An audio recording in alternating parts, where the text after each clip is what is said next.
The Chosen One is what we are calling this very special show that's coming live to you right here at ET Now. Urjit Patel will be India's 24th RBI governor, and he's somebody who comes with a lot of street credit to his name. His academic record is unblemished, and of course he's been a part of the RBI for 4 long years almost with monetary policy management. So indeed the Chosen One, and who better than the eminent panel that's joining us right here on ET Now to take the discussion forward. We've got Banker Par Excellence Rana Kapoor joining us. We also have a consulting editor Maithili Busnurmat.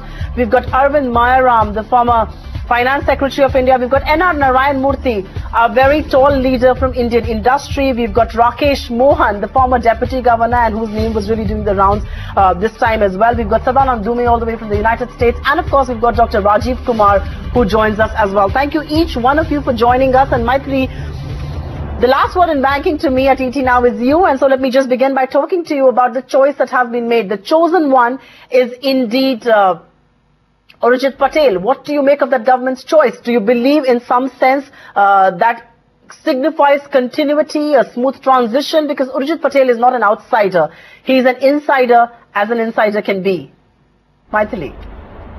Oh, well, yes, certainly it does signal continuity of policies, particularly in the all-important area of monetary policy, because Urjit Patel was the main author of the report on which the present monetary policy framework is based. In fact, it's very often referred to as the Urjit Patel Committee report.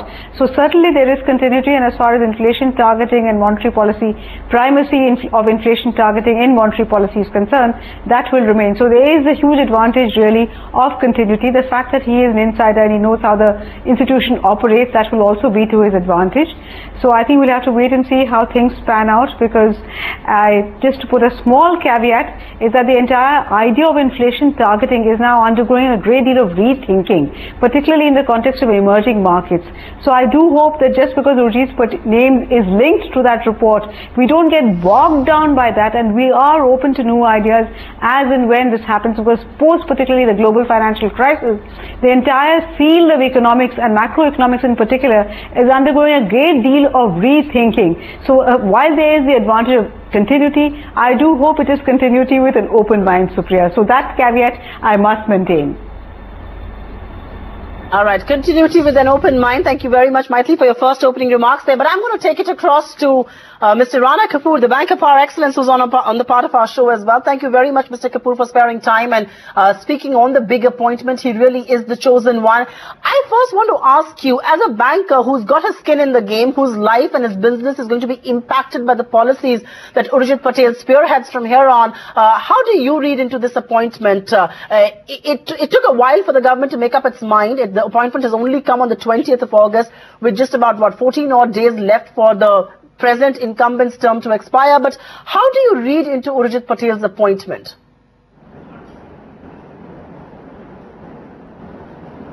I think it's a very outstanding decision to get someone who's going to ensure continuity and who understands the nuances of the current challenges and the headwinds facing the Indian economy. Now we are dealing with a situation which has got its own imperatives. It's inflation versus growth, and the sigma of that is to create more growth in the economy. And I think Dr. Urjit Patel is by far the best choice, and the government of India needs to be complimented on this outstanding decision, because we get momentum, we get acceleration, and someone who understands what Dr. Raghuram Rajan did and what needs to be done beyond. So I think it's a very, very good decision, quite akin to Dr. Reddy a few years ago, who had already got baptized in RBI and then moved on to become the governor, because the understanding of Reserve Bank of India, because it's a very, very deep well, it's a very, very holistic institution. Knowing the organization and having the leadership capacity to lead monetary policy as well as administration and Department of Banking Regulation, all of that is a very significant institutional responsibility, and I think it's a very good decision with this backdrop. It's a good decision indeed in this backdrop. I'm given to understand Sadanand Dume is also live and ready with us all the way from the United States. Sadan, thank you very much for being with us. How is the global community reading into this appointment, considering Raghuram Rajan was a celebrated economist? He's done a class act. He's got big shoes to fill in, but who better than Urjit Patel to do so? How do you read into this appointment, and how is the rest of the global community, you think, reading into the 24th RBI governor at this stage? So I think it's a good choice. I think the government of India desperately needed to put forward a candidate who had the right credentials and the right credibility, particularly after severely mishandling the Rajan episode by allowing some of the wilder elements in the BJP to go on with this sort of strange nativist campaign. The government has done that. This will signal continuity. It will signal reliability. It will signal the fact that this government is willing to look among a pool of people with wide international experience and top-notch professional credentials, rather than turning to some of the half-baked crazies whose names we saw circulated. All right, half-baked crazy names. I'm not going to put anyone on the mat here and ask who those names were. The chosen one is Urjit Patel, and he will be the 24th governor of the RBI. But I want to take this across to a very tall leader from Indian industry, and I know I've got voices that are joining me on the show. I'm given to understand Dr. Arvind Mayram is also with us, and so is Dr. Rakesh Mohan. But just hold your thoughts, gentlemen. I've got Narayan Murthy on the phone line with me. And Mr. Murthy, your quick take on Urjit Patel being the next man in charge. The government took its time, but it looks like it has finally made up its mind, and it is going to be an insider breaking precedents, appointing an existing serving deputy governor of the RBI as the governor, really. Looking at that elevation, how do you look into and how do you read into this elevation? Well, first of all, Dr. Raghuram Rajan has big shoes. He's an iconic central bank governor. Filling his shoes is not easy. Therefore, the government has done a very good job. Dr. Patel has exemplary, academic qualifications. He has worked in the government of India, he has been a consultant to RBI, has been a deputy governor at RBI, he has worked with IMF, so he has all the required credentials. He has also worked with Dr. Rajan in monetary policy area. He has authored papers on inflation targeting. So I think under the circumstances, you couldn't have got somebody better than him. Therefore, congratulations to him, congratulations to Government of India. So we have the right man to succeed Dr. Raghuram Rajan. That's my view.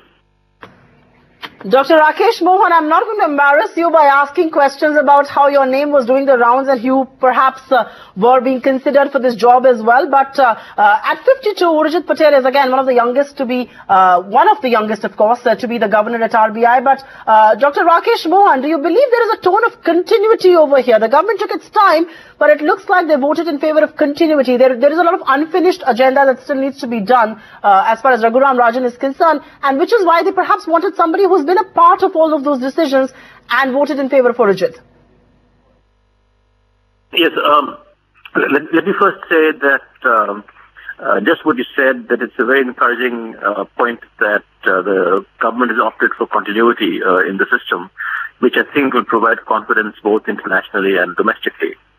I also want to mention one point, which is the other very good thing about this is that this is the first time actually since 1940s, since Mr. C.D. Deshmukh, that a sitting deputy governor has been elevated to being the governor.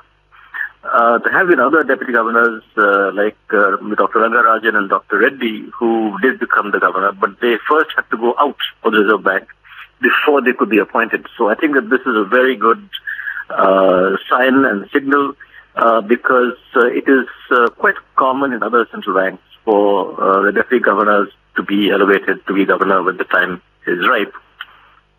Dr. Patel is a very fine macroeconomist, and so I think that hopefully the country's macroeconomic situation will remain under control as it has been for the last 3 years. He also has good both international and domestic experience in that he was with the IMF in the first part of his career, even though it was short. And also that he has good experience in the private sector, working in the IDFC for a number of years, and then with BCG and with Reliance. So that's, again, something unusual in a governor who's had both experience within the public sector or the government as a whole, and in the private sector. So I think that's something that is novel in this appointment. That's a very good point that you're making, and I do have questions on that as well, but I'm given to understand I have a very special guest joining us live right here. Mr. K.K. Mistry joins us as always with his views that matter here on ET Now. Thank you very much, Mr. Mistry, for being with us. This is an appointment that has perhaps kept the speculation and the rumor mills and all kinds of speculation really alive. What do you make of the choice finally? It is Urjit Patel and the government in some sense voting for continuity. There is a tone of a smooth transition there. How are you reading into Urjit Patel being the chosen one? No, absolutely. I see this as continuity. Urjit is a very experienced person. I see this, he played a major role in the policies over the last few years. And I think it brings some great continuity and it's a wonderful choice. It's a wonderful choice indeed, but I must ask you, and I was asking this question to Mr. Rana Kapoor because you really are the two bankers on my show and you've got skins in the game. And so I must ask you the question, inflation versus growth is a big debate whenever it comes to the RBI. Their mandate is price management, price stability. The government has to spur growth is a very simplistic way of looking at things. Do you believe that equation is set to change with Urjit Patel being in charge? The man comes with a reputation. I mean, all the inflation targeting and all the CPI targeting has happened on the basis of his report. How do you see that fine balance being maintained between inflation and growth under Dr. Urjit Patel? See, I don't think growth is only a function of interest rates. Interest rates can facilitate things a little bit, but that certainly is not the only driving force for growth. I have absolutely no doubt in my mind that with the kind of monsoons we've had this year, with the kind of spending that the government has done this year and is in the process of doing in rural areas, and with the pay commission hike, that demand in industry will pick up. And as demand picks up, excess capacity which is there in the system will start getting used up, and that will lead to investments taking place. I don't think investments are going to increase significantly if interest rates come down 50 or 100 basis points. Having said that, I'm sure Dr. Patel will be very concerned about growth also, because growth is certainly one of the things he would look at. But I don't think just dropping interest rates for the sake of dropping interest rates, if there are inflationary pressures in the economy, is by itself going to result in growth taking place. Mr. K.K. Mistry, I really urge you to stay with us because I want to take that question to Mr. Rana Kapoor as well. And Mr. Kapoor, every time a new governor has been spoken about in the past 1 odd month or 1.5 months, ever since Raghuram Rajan decided to return to academia, the question really has been, will there be a man who will relent more on interest rates? Will there be a man who will be far more dovish? Do you believe that view really counts when we talk about Urjit Patel? Because, you know, he's known to be an inflation hawk. He's not somebody who is very comfortable with high inflation. He's known to be a believer in inflation targeting, something that Maithili spoke about earlier. Do you believe there will be this pressure of interest rates on the new governor, given how it's now really going to be done by the Monetary Policy Committee, so to say? Supriya, my view is that fundamentally that decision making increasingly led by the new governor is going to be vested with the Monetary Policy Committee, as it is done in the advanced world. Number two, the governor will set the pace and the direction, and it will be very good to see what is the terms of reference. Right now, the main term of reference has been the CPI, and I think there is a school of thought which is building up in India with the intelligentsia amongst the economists and bankers that says that CPI is important, right? Rank 1. But WPI is also important. So you have to take a blended average of the two, which is the GDP deflator. So I think the MPC, under the chairmanship of the new honorable governor, has to decide what has to become the anchor for the future policy. Because CPI has 54% weightage of food products, which are not so predicated on interest rates. So I'm from the school of thought maybe from the reform school of thought, which believes that we must give equal weightage to the two. And I would humbly request that this be reviewed going forward. The second point I want to make is that India is a very heterogeneous basket. We are not a uniform like America, and we'll never be as, let's say, dictatorial as China. So in a very heterogeneous basket, you need dispensation for literally sectors in India, and sectors in India that need to be revived to actually solve the twin balance sheet problem of our country, which is the public sector banks, and also at the same time to augment certain installed capacities we have in the country in certain industries that need little bit of a reprieve, and to put them back into full-scale production. So I think there's a full plate for the new governor, and we have to see the ideas. The good thing is that he is baptized, he knows monetary policy, and he knows the current challenges of the twin balance sheet problem in our country. So both have to move together. And the third factor is, hasten accelerated process of reforms in the banking sector. Some of that has been started brilliantly by Dr. Raghuram Rajan, but we need to step up on the accelerator to create more depth in financial markets in India. It's an important point that you're bringing to this discussion, and I'm going to take it across to Mr. K.K. Mistry and come to other guests in just a moment from now. But Mr. Mistry, if I may say, it's baptism by fire that Urjit Patel can really swear by at this stage. He's really been there when all of this has been breaking. But the larger question is, an RBI governor always has his platter full, and so will it be for Urjit Patel. According to you, and because at one level, interest rate is going to be managed now by the Monetary Policy Committee, and that's a big relief for this one individual to take that call. According to you, what should be the focus areas for the new governor? What do you think should be his top priorities at this stage? I would say three things. Mr. Mistry? One is continuing with I would say three things. One is continuity of the reforms in the banking system that Dr. Rajan had initiated. In terms of cleaning up of the banking system, in terms of, all the different things that he has done over the last couple of years, and of which Dr. Patel was very much a part of. So the continuity helps. That's number one. Number two, whatever we do, we cannot ignore the fact that we have to, at all costs, try and handle inflation. Now, I agree with Rana that we don't talk only of CPI, we have to look at CPI and WPI, because a very large proportion of the CPI inflation is food related, and food prices are not going to increase or decrease just because interest rates go up or down. So I think let's forget that, but forget looking only at only CPI, let's look at CPI, let's look at WPI. So inflation per se is important. And the third thing, of course, that the RBI governor will have to keep in mind is growth. But growth is not going to come only by reducing interest rates. Growth will come in by creating a lot of facilitating factors and which are in the process of getting done. And also growth will come in as demand in the country increases, which to my mind will happen, because if you look at the urban economy today is fairly strong. It's the rural economy which, because of poor monsoons in the last couple of years, has been a bit of a laggard. So with good monsoons this year, with government spending, with the pay hike to the public sector pay hike that is taking place, my sense is that demand will increase. As demand for goods and services increases, businessmen will invest more and more. So with a bit of a lag, it is bound to happen. Now it will happen for sure. All right, Mr. Mistry, I'm going to take this across to Rajiv, Kumar, and Dr. Kumar.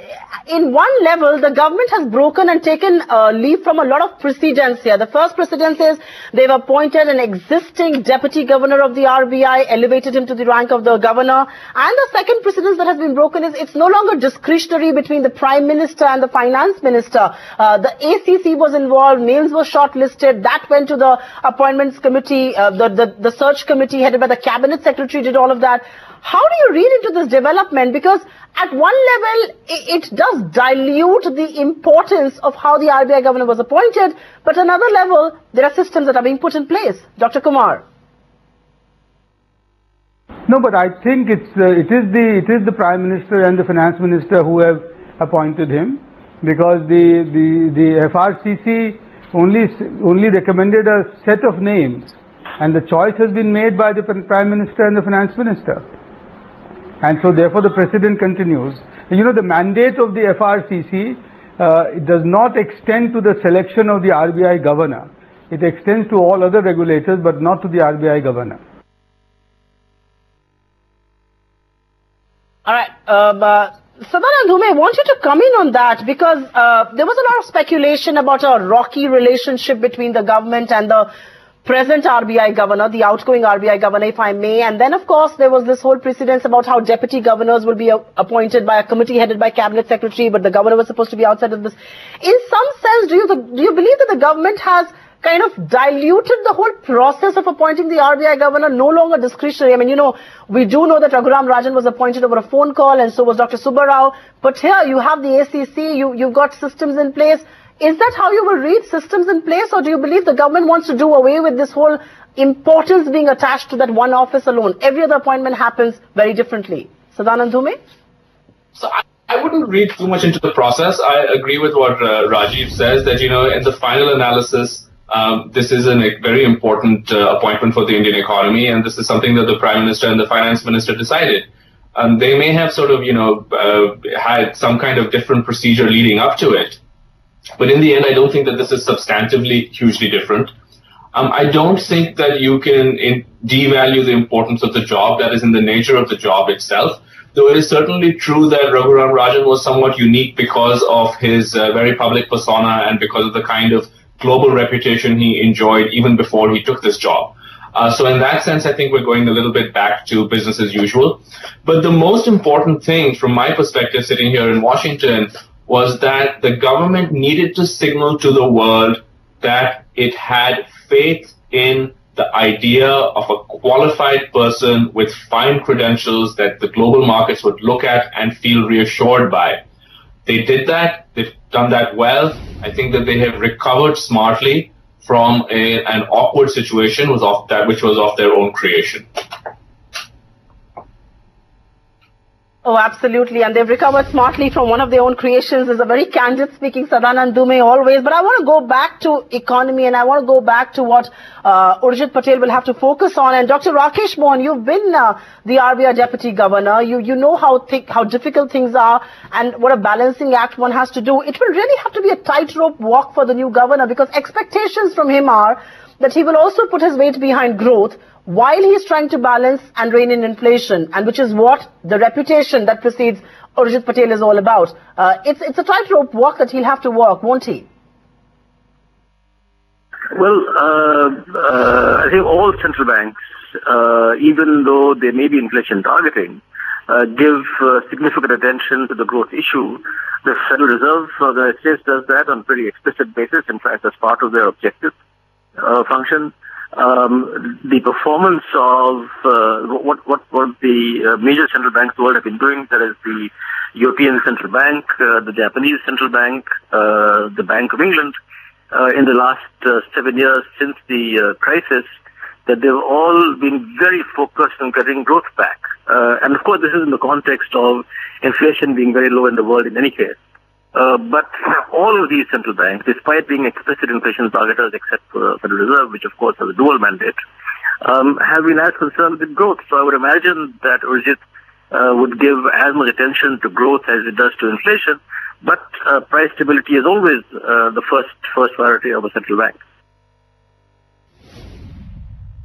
Dr. Rajiv Kumar, like Dr. Rakesh Mohan was pointing out there, that he will give as much precedence to growth as much to inflation, and that is a utopian world and utopian expectation that we will continue to have. But if I may ask you a very frank question here, and this is really the question that I'm asking on inflation versus growth to you. How easy will it be for him to make that fine balance?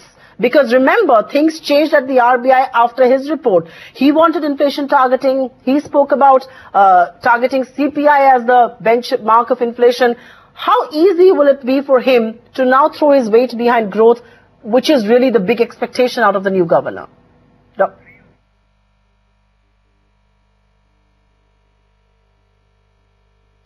I think he will have to. He'll have to really modulate his position. I'm sure he will learn to modulate his position.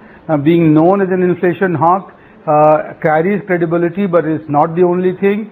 And in our country, at this point of time, growth and much more than growth, even employment generation are the key, are the critical aspects.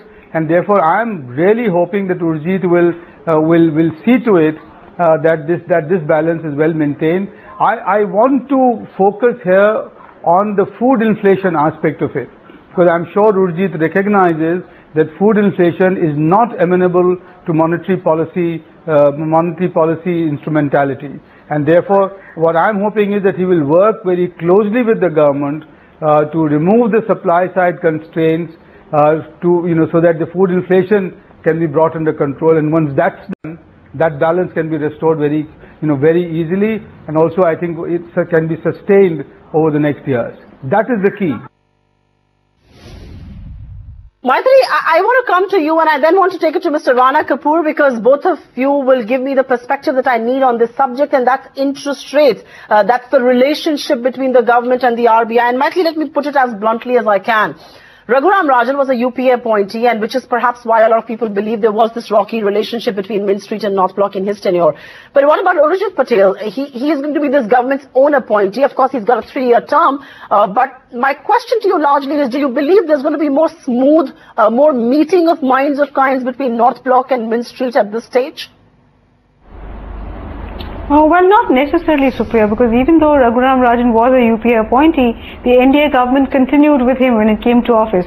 So it is, by and large, the governments have respected the office of the governor, and they have not made an issue of whether who has appointed the governor has not been a consideration. Of course, to the extent that Urjit Patel has been working with the present government, should be some source of comfort. But by and large, if you see, governors, once they enter the Reserve Bank of India and sit in the seat of the governor, they take a different perspective from what they had done, with classic case being that of Dr. Subbarao, as he himself put it in his book, that he saw things quite differently when he was the helm of the Reserve Bank of India than when he was finance secretary. So I don't think the fact that he's been appointed by the present government will materially change his position or the nature of the relationship between the government and the Reserve Bank of India. But there is a certain familiarity, having worked with the present government, so that should perhaps come to his aid. Should come to his aid. I was going to ask about focus areas and all of that next, but I think I will ask the questions that have been doing the rounds. And Mr. Kapoor, it's a little uncomfortable as a banker to answer that question, but I still must ask that question. As far as NPAs are concerned, the rising levels of toxic assets that some of our banks are reporting on their balance sheets, of course, a function of a slow economy and also a function of decisions that have not been taken. But yes, NPAs has been an issue. And Governor Rajan almost waged a war against high levels of non-performing assets. So much so that banks are crippled today, they say, to do anything with credit offtake. My question to you is that because Urjit Patel has been a part of the decision making, does one believe he will be as much of a wage warrior against NPAs, or do you believe there could be certain softening of stance here?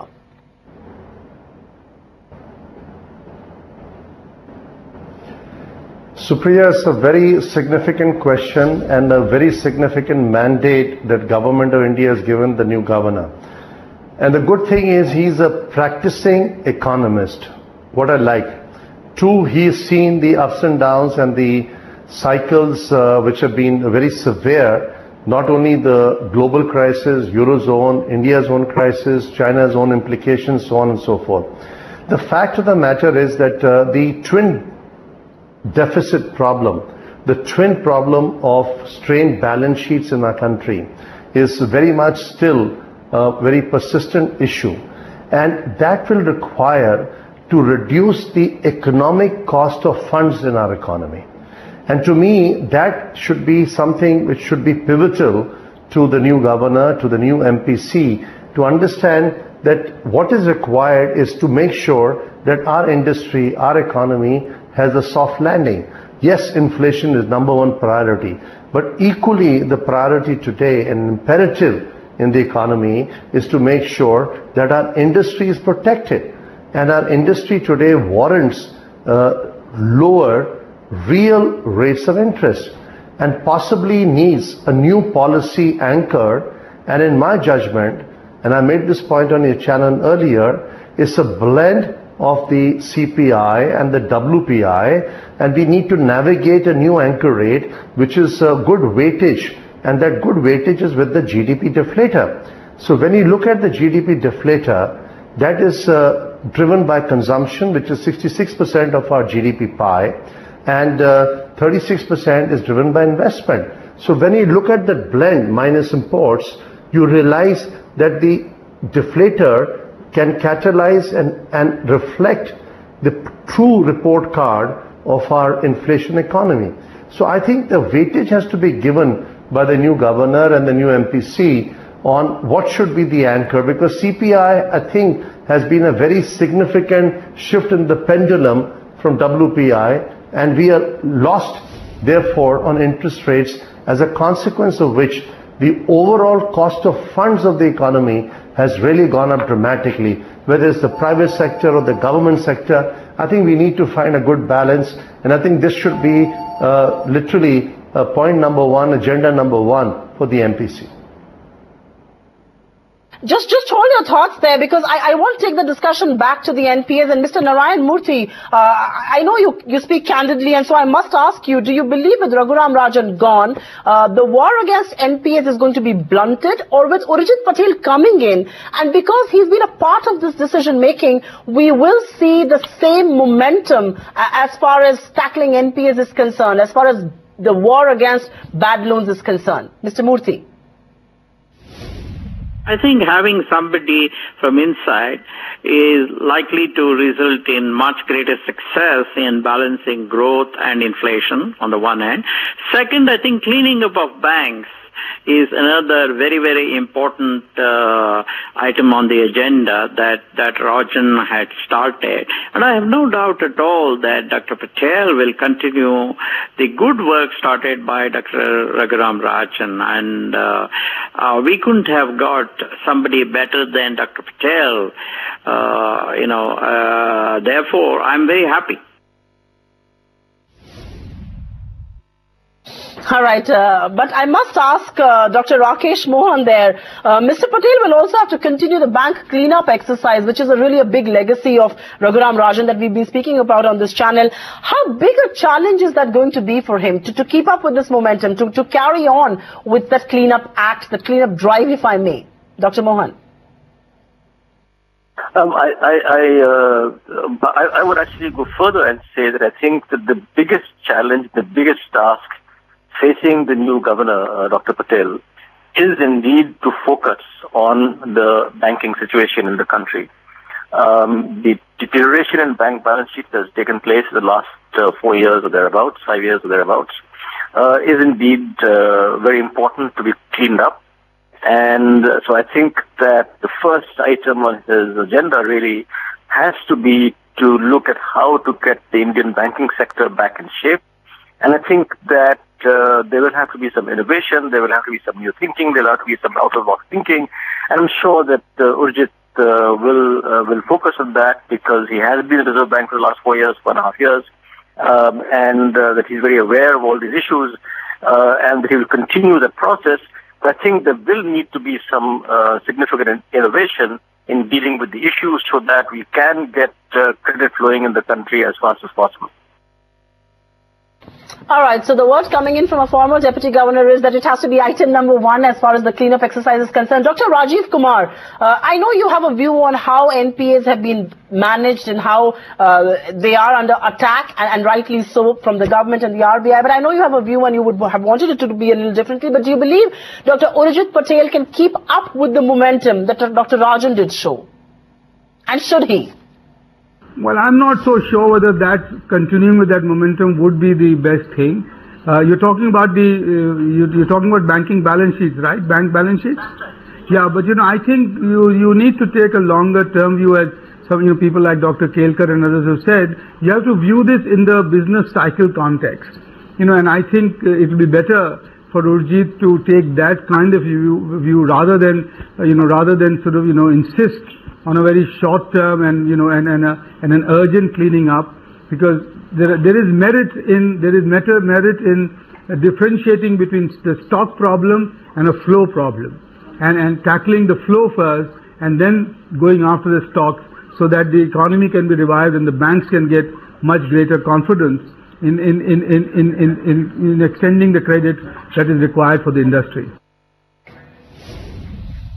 Sadanand Dhume, it's time to talk frankly, and it's time to call the spade a spade, and which is why I urge you to do that, because no discussion on NPAs can end or will end unless we talk about the crony capital angle to that. And a lot of people believe that the crony capitalists got the better of Raghuram Rajan as he did what he did with NPAs. Do you believe Urjit Patel needs to be a little more cautious here, or do you believe he should show the same gumption and will indeed show the same gumption, because he's been a part of the decision making? It wasn't just one man's decision alone. Yeah, I mean, I think to be fair to the new governor, we've got to give him time before judging him on this, right? We're going to be able to see within a year or so whether he's going to be, whether he's going to take a slightly different approach or not. The more important thing is that what do we know about him going in, and what we know about him going in that he is that he's an inflation hawk. That's a good sign. We know that he has the confidence both of the government and of the outgoing governor. That's also a good sign. I wouldn't want to speculate on what his position would be, but it's certainly true that this is something that people will be looking at closely to see whether, in political terms, this should be interpreted as going slow on so-called crony capitalists or not. But I think it would be unfair of the new governor for us to kind of prejudge where we think he's going to go on that. It's unfair to prejudge, I agree with you, but the expectation really, and the speculation has been rife that, and Sadanand, I'm going to follow up that question with you right here, because I think the speculation really is that that huge war against NPAs is perhaps going to be a little softened. Do you believe Urjit Patel is going to be the man who will do that? Or do you believe he's going to stand his ground and say nothing doing? I'm going to carry on. Let me just put it this way. It's certainly true that Urjit Patel will not carry the same kind of club. He wouldn't have the same kind of bully pulpit as Raghuram Rajan, which allowed him to operate outside of the parameters because of his huge global reputation. I think Urjit Patel, though he's a respected economist, will not have that. Therefore, I imagine that the government will feel a little bit more confident that they'll have an RBI governor who is more on their page, regardless of what that page is going to be. Fair point indeed. Mr. Rana Kapoor, I want to bring this back to you, and we must talk about the global investment community. And here is Urjit Patel, a man who has a very, very, very impressive academic record. He's also got a reputation as far as macroeconomy and monetary policy management is concerned.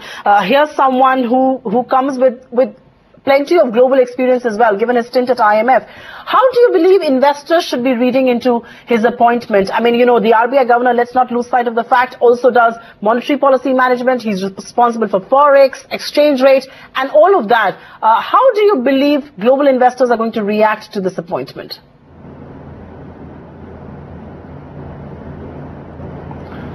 Supriya, I think the receptivity to this appointment because of the continuity factor, the business as usual factor, his credentials, the fact that he's known globally and locally, to me means that this is a very good decision by the government, and you will see it probably spark, the confidence back as far as, regulatory management is concerned, because this was a big gap in the last 3-4 weeks.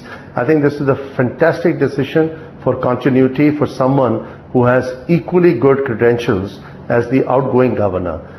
Point number 2 is that the fact of the matter is the experience on the job is exceedingly important. Because anybody new who comes in this job in the hot seat takes at least 6, 9, 12 months. No matter how brilliant you are, it takes you a while. And the third thing is economics is a very significant part of the job. But please remember, you're managing the government's treasury, you're managing banking regulation, you're managing banking supervision and reforms, right? So there are 3 or 4 assignments the governor has, and which require a lot of administrative strengths as well, beyond economics. So economics may be the headline point, but the other aspects of leading a very able team of deputy governors and executive directors of Reserve Bank of India, and there are so many of them who are extremely well qualified, that resonance, that leadership tenacity to manage them and to empower them and to give them the authority to make decisions and give them that, freedom is also very, very pivotal. So I think recognition of the in-house system of Reserve Bank of India, like Dr. Reddy knew the system and everybody was empowered in his regime, will be very, very important aspect of the new governor's role because of his familiarity with the system. Dr. Rakesh Mohan, I'm going to come to you because I do want to take this across to Maithili, talking about the being an insider and how much that helps. But Dr. Rakesh Mohan, very quickly, how do you believe foreign investors are going to respond to this, considering his international experience does count a lot? I mean, whether it was a stint at IMF, and like Mr. Kapoor was saying, that I think that's a very valid point here, that it's not just monetary management that the RBI governor does. He does a lot more. He's the regulator of banks. He does inflation targeting right now. So, I mean, there is so much more that the RBI governor does. How do you believe the international investor community that was keeping an eye on the RBI governor's appointment is going to react to Dr. Urjit Patel? Well, first, I think that we should give as much importance to domestic investors as foreign investors. And I think that the markets will essentially react on how he performs, given that he has been there as the person in charge of monetary policy in the last 4 years. And the markets have been relatively happy with the performance of the Reserve Bank. I would imagine that they would be happy they would react positively to his appointment. Maithili, you've been an insider at the RBI, and I so must ask you the question, like Mr. Kapoor was pointing out there. Does being an insider help somebody in this job? I mean, he's been at the RBI for almost 4 years now in his capacity as deputy governor, and of course, previously he was one of the OSTs. My question really is, does it really help to know the ropes within the RBI? Does it help to be an insider as you get that big job? Well, it certainly helps because we know the institution. But let's remember, Supriya, that the RBI is what one would call a full-service central bank, because apart from monetary policy, it does a very important part of it is macroeconomic stability and financial stability. Now, Dr. Patel has been mostly responsible for monetary policy formulation, and that is an important part, of course, but it's only a part of the RBI's functions. So I think it would be important to see how Dr. Patel learns the ropes. I'm sure there are questions so much of learning the ropes, but also of managing the other two very important aspects of the RBI's function, financial stability, macroeconomic stability, and both these are very, very important. So while it helps to know the system, the fact is that he's been largely specialized in one area, he will need to kind of broaden his approach to the other areas as well. And it's also important that now that he has become a governor, the post of one deputy governor who would be in charge of monetary policy opens up. Now the MPC consists of the governor, the deputy governor in charge of monetary policy, and the third person has already been named, Michael Patra. So it will be interesting to see who the government names as the deputy governor who will be in charge of monetary policy. So that also becomes a significant thing. So as I said, being an insider helps, but you need to have a much greater knowledge of many other aspects. And though Dr. Patel has been part of the insider and he would have a fair knowledge of all these things, he would need to have greater familiarity with the other aspects of RBI's functioning as well. That's an important point, how the composition of the RBI is also going to change because Dr. Patel moves on as the governor, and of course the monetary policy deputy governor position does open up. But Dr. Rajiv Kumar, I must ask you this question about Dr. Patel having prior private sector experience, whether it was IDFC, whether it was BCG, whether it was Reliance Industries. This is also unprecedented of sorts. He's perhaps one of the first few governors who's coming with private sector experience. Dr. Kumar, my question really is, does that make him a person better suited for a job in today's world, in today's reality? I'm very much hoping so, and I think Urjit will provide that. The Urjit will, I think, have. The only thing is that he'll have to blend his industry experience along with his technical expertise, and in some sense round off the edges which he might have developed, over the years, because that's what you need as the governor of RBI. Mr. Kapoor, I want to bring that part about the private sector experience to you before I take it to Sadhana and Dume to talk about the Indianness of Urjit Patel. But Mr. Kapoor, the question really is, like Dr. Kumar was saying, that it helps at this stage to understand the private sector. And I think Dr. Patel, in that sense, is perhaps one of the first few governors who has private sector experience from IDFC, BCG, Reliance Industries. Do you believe that's something that will add or its advantage Urjit Patel, because he has that? He will perhaps understand issues in the private sector a lot better than some of his predecessors have? Supriya, I think you hit the nail on the head, that today we have a practicing economist as the governor of the Reserve Bank of India. That is a moot point in my judgment, and I compliment the government of India for making such a fine choice. Number 2 point is, if you see that the real precipitation today in India's economy, and when you analyze the economy, is really in the private sector, because the public sector is improving dramatically under good governance of the new government in terms of quality of public spending. But the private sector's rejuvenation and the resurgence of the private sector is vital. So understanding and appreciating as a practicing economist the challenges of the private sector and what is required by way of sectoral strategies, because India, being a heterogeneous country, needs a lot of bilateral solutions. So steel needs a solution, construction and affordable housing needs a solution, and the food and agri business management needs a structural solution so that the economic cost of funds is reduced. So I think his credentials are fantastic, and I think the sector's strategies have to be embedded today. And as I mentioned in my earlier point, that we need to find a good anchor, as in like a good blend of CPI and WPI in the GDP deflator, because to me that's very important. Otherwise CPI is a little bit elusive in terms of effective monetary management.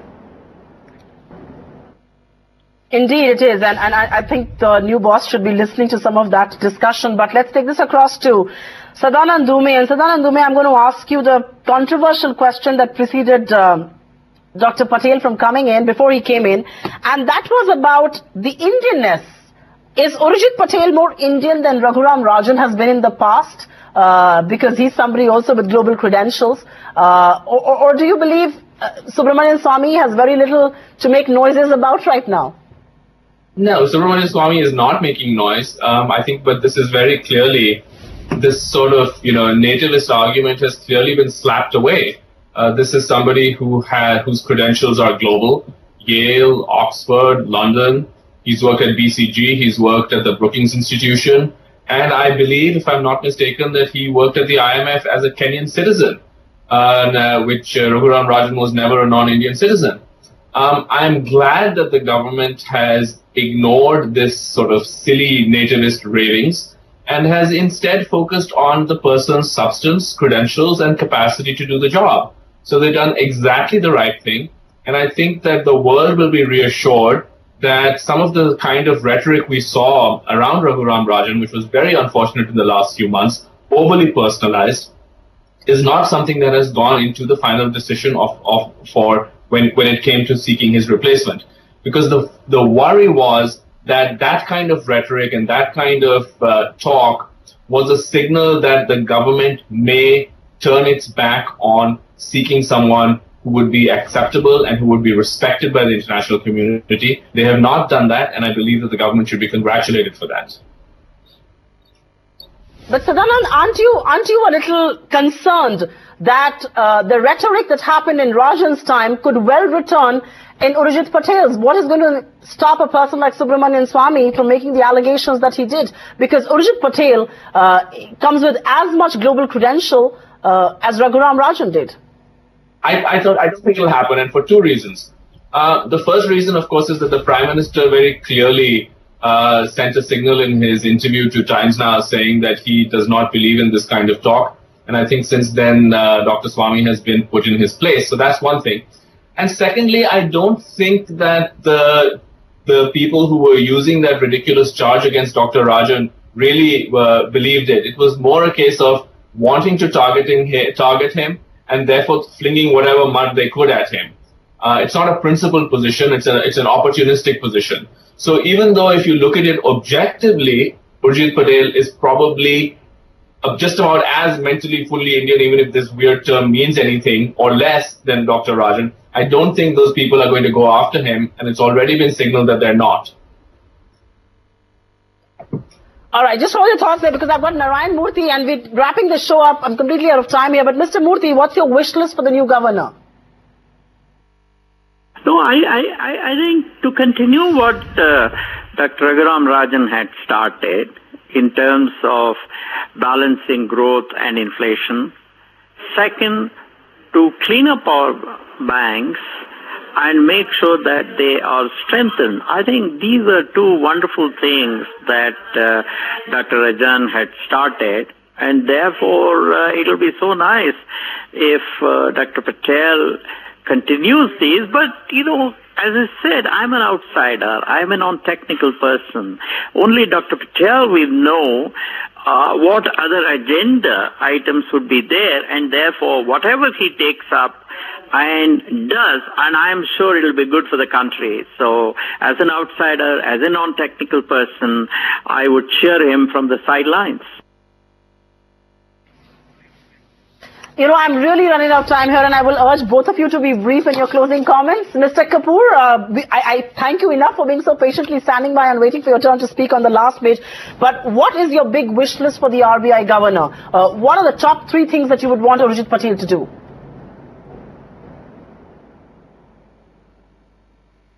I think Dr. Urjit Patel has the credentials.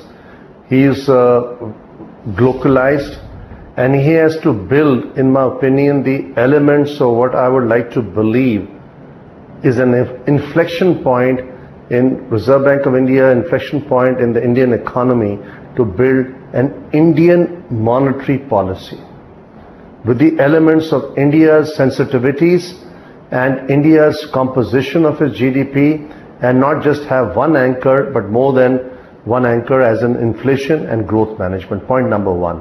Point number 2 is that, yes, he has also inherited a carry forward problem, which has been somewhat, I think, identified in terms of recognition, is the twin balance sheet problem in our economy, which needs to be addressed on war footing, which means solve the corporate issues and solve the public sector bank issues, number 2.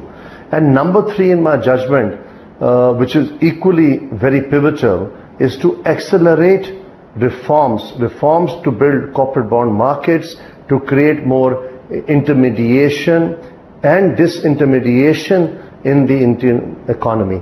We need more product, we need more solutions for the diversity, because the entire economy today is dependent on the banking system. So we need far more product, instruments, far more new ideas to come into the system to create more diversity. So these are 3 priorities I would like to believe.